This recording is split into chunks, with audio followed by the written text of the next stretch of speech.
Hi welcome to the Ganesh tourist. First review ಮಾಡ್ಬಿಡ್ತೀನಿ, ಆಮೇಲೆ preview ಮಾಡ್ತೀನಿ. ಇವತ್ತಿನ ರಿವ್ಯೂ ಮ್ಯಾಚ್ ಬಂದ್ಬಿಟ್ಟು ಇಂಡಿಯಾ ವರ್ಸಸ್ ನ್ಯೂಜಿಲ್ಯಾಂಡು. ಇಂಡಿಯಾದವರು ಟಾಸ್ ಸೋತ್ಬಿಟ್ಟು ಬ್ಯಾಟಿಂಗ್ ಆಯ್ಕೆ ಮಾಡಿಕೊಂಡ್ರು. ಒಟ್ನಲ್ಲಿ ಅಭಿಷೇಕ್ ಶರ್ಮಾ ಒಂದೊಳ್ಳೆ ಸ್ಟಾರ್ಟ್ನ ಕೊಟ್ಟರು.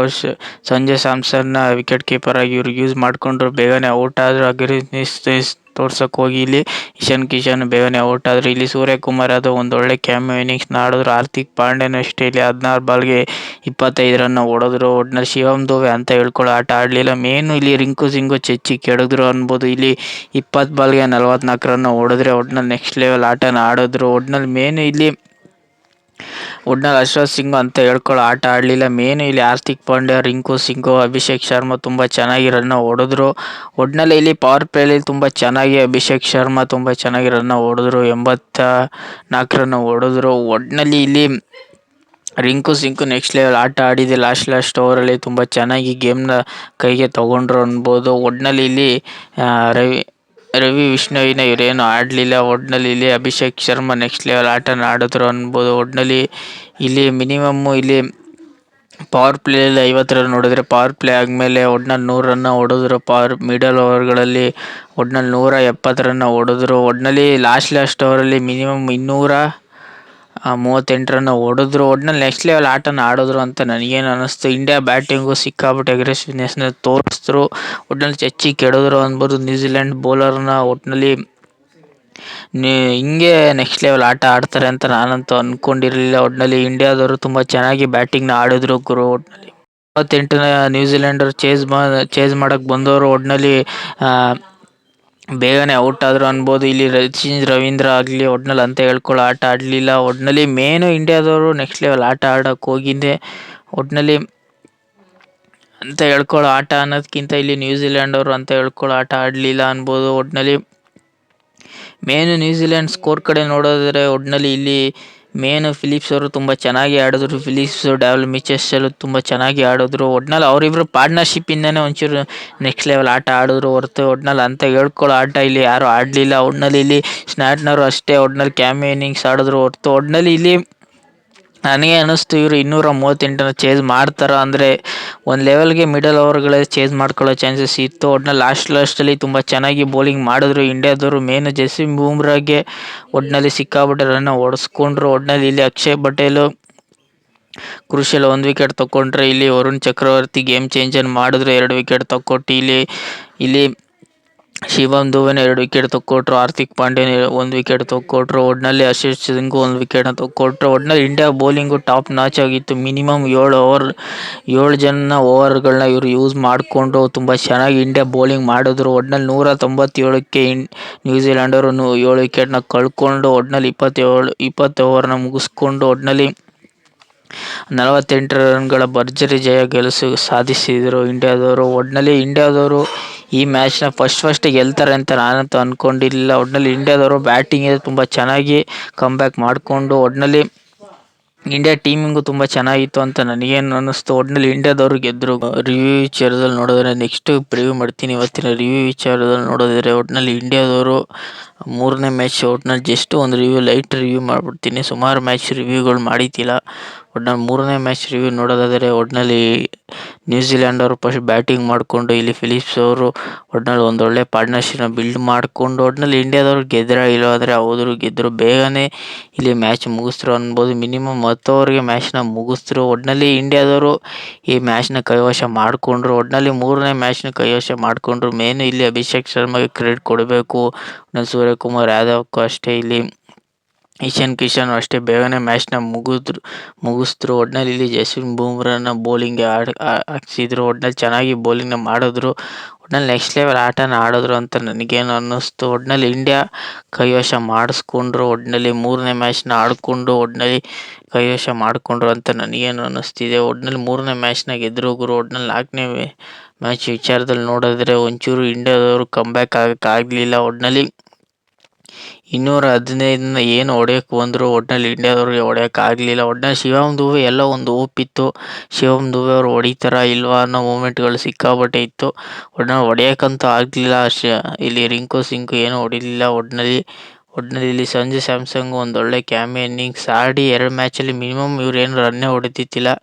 ಈ ಮ್ಯಾಚಲ್ಲಿ ರನ್ನ ಹೊಡೆದ್ರು ಒಟ್ಟಿನಲ್ಲಿ ಏನು ಮ್ಯಾಟ್ರ್ ಆಗಲಿಲ್ಲ ಅನ್ಬೋದು. ಒಟ್ಟಿನಲ್ಲಿ ಇಲ್ಲಿ ಅಭಿಷೇಕ್ ಶರ್ಮಾ ಬೇಗನೆ ಔಟ್ ಆದರು, ಸೂರ್ಯಕುಮಾರ್ ಯಾದವ್ ಬೇಗನೆ ಔಟ್ ಆದರು, ಹಾರ್ದಿಕ್ ಪಾಂಡ್ಯನು ಬೇಗನೆ ಔಟ್ ಆದರು. ಒಟ್ಟಿನಲ್ಲಿ ಇಂಡಿಯಾದವರು ಯಾವಾಗ ಸೋಲ್ಬೋದು ಯಾವಾಗ ಗೆಲ್ಬೋದು ಅಂತ ಹೇಳೋಕ್ಕಂತೂ ಆಗಲ್ಲ. ಒಟ್ಟಿನಲ್ಲಿ ಈಗಿರೋ T20 ಟೀಮ್ ಮ್ಯಾಚ್ ನೋಡೋದಾದರೆ ಒಟ್ಟಿನಲ್ಲಿ ಇಂಡಿಯಾದವರು ತುಂಬ ಟೆನ್ಷನ್ ಮ್ಯಾಚ್ಗಳನ್ನ ತುಂಬ ಚೆನ್ನಾಗಿ ಗೆಲ್ತವ್ರೆ. ಒಟ್ಟಿನಲ್ಲಿ ಇಲ್ಲಿ ವಿಕೆಟ್ಗಳ ವಿಚಾರದಲ್ಲಿ ಇಲ್ಲಿ ಜಸ್ಪ್ರೀತ್ ಬೂಮ್ರಾ ತುಂಬ ಚೆನ್ನಾಗಿ ತೆಗೆದವ್ರೆ. ಒಟ್ಟಿನಲ್ಲಿ ಮಿನಿಮಮ್ ಇವರು 5 ವಿಕೆಟ್ ಬೌಲರ್ ತಗೊಂಡೋಗಿದ್ರು. ಒಟ್ಟಿನಲ್ಲಿ ಮಿನಿಮಮ್ ಹಾರ್ದಿಕ್ ಪಾಂಡ್ಯಕ್ಕೆಲ್ಲ ಇವ್ರು ಹಾಕ್ಸ್ಬೋದಿತ್ತು, ಇವ್ರು ಹಾಕ್ಸ್ಲಿಲ್ಲ, ಅದರಿಂದನೇ ಮ್ಯಾಚ್ನ ಸೋತರು ಅಂತ ನನಗೇನು ಅನ್ನಿಸ್ತು. ಒಟ್ಟಿನಲ್ಲಿ 5 ಮ್ಯಾಚಲ್ಲಿ ಇಂಡಿಯಾದವರು 3 ಮ್ಯಾಚ್ನ ಗೆದ್ದು ಆಲ್ರೆಡಿ ಕೈವಶ ಮಾಡಿಕೊಂಡವ್ರೆ, 4ನೇ ಮ್ಯಾಚ್ನ ಸೋತವ್ರೆ. ಒಟ್ಟಿನಲ್ಲಿ ಏನು ಮ್ಯಾಟ್ರ್ ಆಗಲ್ಲ, ಸೋತರು ಒಟ್ಟಿನಲ್ಲಿ ಮೇನ್ ಗುರು. ಒಟ್ಟಿನಲ್ಲಿ ಇಂಡಿಯಾದವರು 3 ಮ್ಯಾಚ್ನ ಗೆದ್ದು ಕೈವಶ ಮಾಡಿಕೊಂಡವ್ರೆ. ಒಟ್ಟಿನಲ್ಲಿ ಈಗ ವಿಚಾರದಲ್ಲಿ ನೋಡೋದಾದರೆ ಒಟ್ಟಿನಲ್ಲಿ ವಿಚಾರದಲ್ಲಿ 2ನೇ ಮ್ಯಾಚ್ ನೋಡೋದಾದರೆ ಇಂಡಿಯಾದವರು ಗೆಲ್ತಾರೆ ಅಂದರೆ ಹೌದು ಗೆದ್ದೇ ಗೆಲ್ತಾರೆ. ಈ ಮ್ಯಾಚ್ ಎಲ್ಲಪ್ಪ ನಡೆಯುತ್ತೆ ಅಂದರೆ ಇಂಡಿಯಾ ಹೋಮ್ ಗ್ರೌಂಡಲ್ಲಿ ನಡೆಯುತ್ತೆ.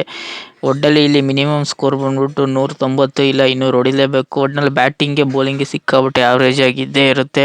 ಒಟ್ಟಿನಲ್ಲಿ ಇಂಡಿಯಾ ಹೋಮ್ ಗ್ರೌಂಡ್ ಅಡ್ವಾಂಟೇಜ್ನ ತಗೊಳ್ಳೋ ಚಾನ್ಸಸ್ ಸಿಕ್ಕಾಬಿಟ್ಟೆ ಇದ್ದೇ ಇರುತ್ತೆ ಅಂತ ನನಗೇನು ಅನ್ನಿಸುತ್ತೆ.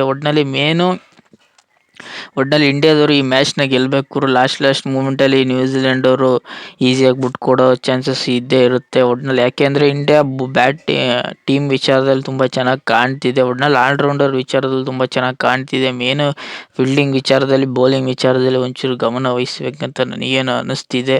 ಒಟ್ಟಿನಲ್ಲಿ ಇಂಡಿಯಾ ಒಂಚೂರು ಮೇನು ರಿಂಕು ಸಿಂಗು ಒಂಚೂರು ನಿಗಾ ವಹಿಸಬೇಕು. ಹೋದ ಮ್ಯಾಚ್ ಹೊಡೆದಂಗೆ ಈ ಮ್ಯಾಚಲ್ಲಿ ಒಂಚೂರು ರನ್ ಹೊಡೆದ್ರೆ ಒಂಚೂರು ಮ್ಯಾಚಿಗೆಲ್ಲ ಚಾನ್ಸಸ್ ಸಿಕ್ಕಾಬಟ್ಟೆ ಇದೆ. ಮೇನು ಸೂರ್ಯಕುಮಾರ್ ಯಾದವ್ ಅಷ್ಟೇ. ಮ್ಯಾಚ್ ವಿಚಾರದಲ್ಲಿ ನೋಡೋದಾದರೆ ಒಟ್ಟಿನಲ್ಲಿ ಈ ಮ್ಯಾಚ್ ಎಲ್ಲಪ್ಪ ನಡೆಯುತ್ತೆ ಅಂದರೆ ಈ ಮ್ಯಾಚು ತಮಿಳ್ನಾಡಲ್ಲಿ ನಡೆಯುತ್ತೆ. ಇಲ್ಲಿ ಮಿನಿಮಮ್ ಸ್ಕೋರ್ ಬಂದ್ಬಿಟ್ಟು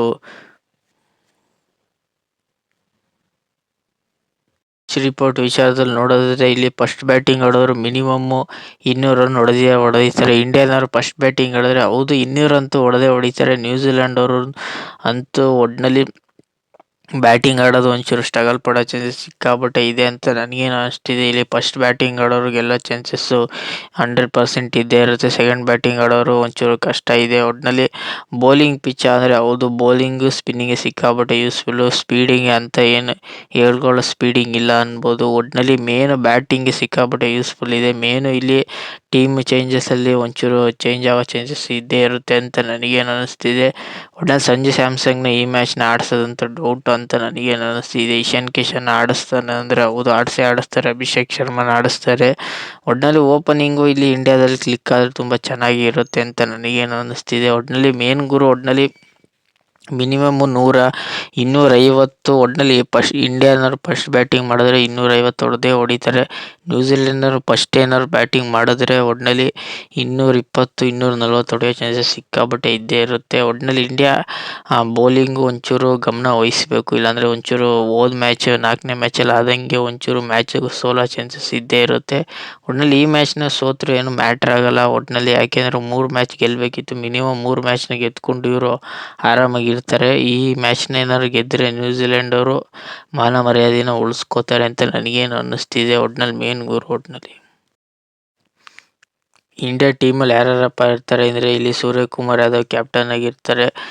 ಇಲ್ಲಿ ಅಭಿಷೇಕ್ ಶರ್ಮಾ ಮತ್ತು ಸಂಜು ಸ್ಯಾಮ್ಸನ್ ಆಡಿಸ್ತಾರೆ ಅಂದರೆ ಹೌದು ಆಡಿಸ್ತಾರೆ. ಸಂಜು ಸ್ಯಾಮ್ಸನ್ ಜಾಗಕ್ಕೆ ಇಲ್ಲಿ ಬೇರೆಯವ್ರನ್ನ ಹಾಕ್ಕೊಳ್ಳೋ ಚಾನ್ಸಸ್ ಸಿಕ್ಕಾಪಟ್ಟೆ ಇದ್ದೇ ಇರುತ್ತೆ. ರಿಂಕು ಸಿಂಗನ್ನು ಆಡಿಸ್ತಾರೆ ಅಂದರೆ ಹೌದು ಆಡಿಸ್ತಾರೆ. ಹಾರ್ದಿಕ್ ಪಾಂಡ್ಯನ ಆಡಿಸ್ತಾರೆ, ಶಿವಮ್ ದುಬೆನ ಆಡಿಸ್ತಾರೆ, ಹರ್ಷಿತ್ ರಾಣಾನ ಆಡಿಸ್ತಾರೆ ಅಂದರೆ ಒಂಚೂರು ಡೌಟ್ ಇದೆ ಅಂತ ನನಗೇನು ಅನ್ನಿಸ್ತಿದೆ. ಇಲ್ಲಿ ರವಿ ಬಿಷ್ಣೋಯ್ ಜಾಗಕ್ಕೆ ಇಲ್ಲಿ ವರುಣ್ ಚಕ್ರವರ್ತಿನ ಆಡಿಸ್ತಾರೆ. ಒಟ್ಟಿನಲ್ಲಿ ಕುಲ್ದೀಪ್ ಯಾದವ್ನ 100% ಆಡಿಸ್ತಾರೆ. ಇಲ್ಲಿ ಜಸ್ಪ್ರೀತ್ ಬೂಮ್ರಾನ ಆಡಿಸ್ತಾರೆ ಅಂದರೆ ನನಗೇನೋ ಡೌಟ್ ಅನ್ನಿಸ್ತಿದೆ. ಯಾಕೆಂದರೆ ಜಸ್ಪ್ರೀತ್ ಬೂಮ್ರಾನ ಬದಲು ಬೇರೆಯವ್ರನ್ನ ಆಡಿಸೋ ಚಾನ್ಸಸ್ ಸಿಕ್ಕಾಪಟ್ಟೆ ಇದೆ ಅಂತ ನನಗೇನು ಅನ್ನಿಸ್ತಿದೆ.